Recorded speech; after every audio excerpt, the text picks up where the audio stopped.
পূর্বাভাস ছিলই, সেই মতো শুরু বৃষ্টি। সোমবার রাত থেকেই শহর কলকাতা সহ বিভিন্ন জেলায় বৃষ্টি শুরু হয়েছে। আলিপুর আবহাওয়া দপ্তর ইতিমধ্যেই জানিয়ে দিয়েছে বুধবারের মধ্যে দক্ষিণবঙ্গে ঢুকে যাবে বর্ষা। মৌসুমী অক্ষরেখা ফের সক্রিয় হয়েছে। ওড়িশার কিছু অংশে অগ্রগতিও হয়েছে। আগামী 2 থেকে 3 দিনে পশ্চিমবঙ্গ, বিহার, ঝাড়খণ্ড ও গুজরাটে আরও কিছু অংশে মৌসুমী অক্ষরেখার প্রভাব বিস্তার করবে বলে জানাচ্ছে হাওয়া অফিস। আলিপুর আবহাওয়া দপ্তর জানাচ্ছে, উত্তর পশ্চিম বঙ্গোপসাগরে ওড়িশা উপকূলে একটি ঘূর্ণাবর্ত রয়েছে। এর প্রভাবে সমুদ্র উত্তাল হতে পারে। 50 থেকে 60 কিলোমিটার গতিবেগে বয়ে যেতে পারে দমকা ঝোড়ো বাতাস। ফলে মঙ্গলবার ও বুধবার মৎস্যজীবীদের বাংলা ও ওড়িশা উপকূলে উত্তর পশ্চিম বঙ্গোপসাগরে যেতে নিষেধ করা হয়েছে। আবহাওয়াবিদ সোমনাথ দত্ত কি বলছেন শোনাবো। আগামী 2-3 দিনের মধ্যে কন্ডিশন যথেষ্ট ফেভারেবল হওয়ার সম্ভাবনা আছে, যাতে করে মনসুন আমাদের গ্যাঞ্জেটিক ওয়েস্ট বেঙ্গল, ঝাড়খণ্ড এবং আপনার remaining part of north Bengal যেটাকে বলি, সেখানেও আপনার মনসুন ঢুকে যাওয়ার যথেষ্ট সম্ভাবনা রয়েছে।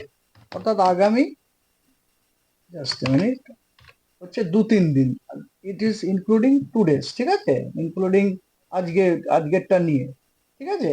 তো মনসুন ঢোকার সম্ভাবনা আছে। আর একটি সাইক্লোনিক সার্কুলেশন আপনার একটা সাইক্লোনিক সার্কুলেশন রয়েছে, সেটা রয়েছে আপনার নর্থ ওয়েস্ট বে অফ বেঙ্গলে এবং তার পার্শ্ববর্তী এরিয়াতে। সেই সাইক্লোনিক সার্কুলেশনটা কিন্তু আপার এয়ারে, সারফেসে নয়, মনে থাকে যেন।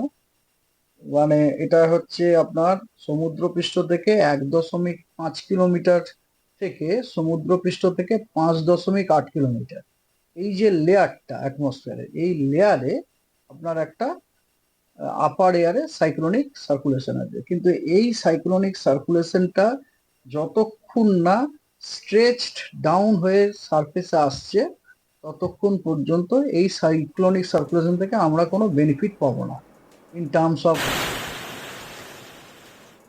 এদিকে দক্ষিণবঙ্গে আপাতত 7 দিন বিক্ষিপ্তভাবে বৃষ্টির পূর্বাভাস দিচ্ছে আলিপুর আবহাওয়া দপ্তর। এক্ষেত্রে বৃহস্পতিবার পর্যন্ত বিক্ষিপ্তভাবে ভারী বৃষ্টির সম্ভাবনা বাড়বে। সব জেলাতেই ভারী বৃষ্টির পূর্বাভাস থাকছে। মঙ্গলবার ও বুধবার কলকাতাতে ভারী বৃষ্টির সম্ভাবনা রয়েছে। অতি ভারী বৃষ্টির পূর্বাভাস থাকছে দক্ষিণ 24 পরগনা, পশ্চিম মেদিনীপুর, পশ্চিম বর্ধমান, পুরুলিয়া, বাঁকুড়া এবং বীরভূম জেলায়। তবে শুক্রবার ও শনিবার ভারী বৃষ্টির সম্ভাবনা কম থাকলেও রবিবার ফের ভারী বৃষ্টির সম্ভাবনা রয়েছে দক্ষিণ 24 পরগনা ও পূর্ব মেদিনীপুরে। অন্যদিকে উত্তরবঙ্গেও থাকছে ভারী থেকে অতি ভারী বৃষ্টির সতর্কবার্তা। এর মধ্যে আলিপুরদুয়ার ও জলপাইগুড়ি জেলায় অতি ভারী বৃষ্টির সতর্কতা জারি করা হয়েছে। পাশাপাশি মালদা, উত্তর ও দক্ষিণ দিনাজপুরে থাকছে ভারী বৃষ্টির সতর্কতা। তবে বৃহস্পতিবার বৃষ্টি বেশি হওয়ায় সম্ভাবনা থাকছে উত্তরবঙ্গের সব জেলাতেই। আবহাওয়াবিদ সোমনাথ দত্ত ঠিক কি বলছেন শোনাবো আপনাদের। 17 তারিখে দক্ষিণবঙ্গের সব জেলাতে আপনার কি বলে বিক্ষিপ্তভাবে ভারী বর্ষণের সম্ভাবনা আছে, এবং তার সাথে কিছু জেলা যেমন বাঁকুড়া, পূর্ব বর্ধমান, পশ্চিম মেদিনীপুর এবং দক্ষিণ 24 পরগনা, এই জেলাগুলোতে কিন্তু ভারী থেকে অতি ভারী বর্ষণেরও সম্ভাবনা আছে, এবং এই জন্য এই জেলাগুলোতে আপনার কমলা সতর্কবার্তাও জারি করা হয়েছে 17 তারিখের জন্য।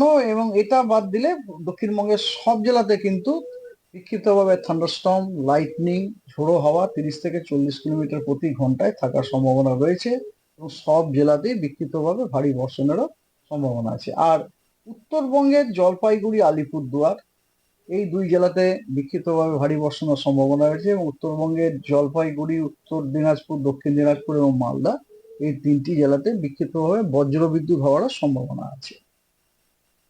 18 তারিখে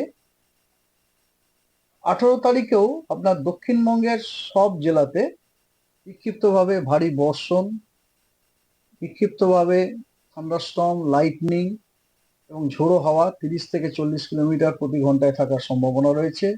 এবং এছাড়া বীরভূম, পশ্চিম বর্ধমান, পুরুলিয়া, বাঁকুড়া এবং পশ্চিম মেদিনীপুর, এই 4টি জেলাতে অতি ভারী বর্ষণের, ভারী থেকে অতি ভারী বর্ষণের কিন্তু সম্ভাবনা রয়েছে, এবং সম্ভাবনাটা একটু বেশি, সেই কারণে ওখানে কমলা সতর্কবার্তাও দেওয়া হয়েছে। এবং উত্তর, এগুলো হচ্ছে সব দক্ষিণবঙ্গের জেলা বললাম। উত্তরবঙ্গে আলিপুরদুয়ারে বিক্ষিপ্তভাবে ভারী বর্ষণের সম্ভাবনা আছে, এবং জলপাইগুড়ি, কুচবিহার, উত্তর দক্ষিণ দিনাজপুর এবং মালদা, এই জেলাগুলোতে বিক্ষিপ্তভাবে বজ্র বিদ্যুৎ হওয়ার সম্ভাবনা আছে। দক্ষিণবঙ্গের মাত্র পুরুলিয়া, পশ্চিম বর্ধমান এবং বীরভূম এই তিনটি জেলাতে ভারী বর্ষণের সম্ভাবনা আছে বিক্ষিপ্তভাবে। আর উত্তরবঙ্গের জলপাইগুড়ি এবং আলিপুরদুয়ার এই দুই জেলাতে ভারী থেকে অতি ভারী বর্ষণের সম্ভাবনা আছে, কমলা সতর্কবার্তা দেওয়া হয়েছে। এছাড়া দার্জিলিং, কালিম্পং, কোচবিহার এবং উত্তর দিনাজপুরে বিক্ষিপ্তভাবে ভারী বর্ষণের সম্ভাবনা আছে 19 তারিখে। 20 তারিখে দক্ষিণবঙ্গের জন্য কোনো নেই, ওয়ার্নিং নেই, তবে জলপাইগুড়ি এবং আলিপুর উত্তরবঙ্গের এই দুই জেলার জন্য ওয়ার্নিং আছে, হলুদ সতর্কবার্তা ভারী বর্ষণের বিক্ষিপ্তভাবে দু এক জায়গায়। 21 তারিখে কোনো সতর্কবার্তা নেই এবং 22 তারিখে পূর্ব মেদিনীপুর এবং এবং দক্ষিণ 24 পরগনা এই দুই জেলাতে বিক্ষিপ্তভাবে ভারী বর্ষণের সম্ভাবনা আছে। পূর্বাভাস ছিল সেই মতো শুরু বৃষ্টি। সোমবার রাত থেকে শহর কলকাতা সহ বিভিন্ন জেলায় বৃষ্টি শুরু হয়েছে। আলিপুর আবহাওয়া দপ্তর ইতিমধ্যেই জানিয়ে দিয়েছে বুধবারের মধ্যে দক্ষিণবঙ্গে ঢুকে যাবে বর্ষা। মৌসুমী অক্ষরেখা ফের সক্রিয় হয়েছে, ওড়িশার কিছু অংশে অগ্রগতিও হয়েছে। আগামী 2 থেকে 3 দিনে পশ্চিমবঙ্গ, বিহার, ঝাড়খণ্ড ও গুজরাটের আরও কিছু অংশে মৌসুমী অক্ষরেখার প্রভাব বিস্তার করবে বলেও জানাচ্ছে হাওয়া অফিস। আবহাওয়াবিদ কি বলেছেন শোনাব আপনাদের।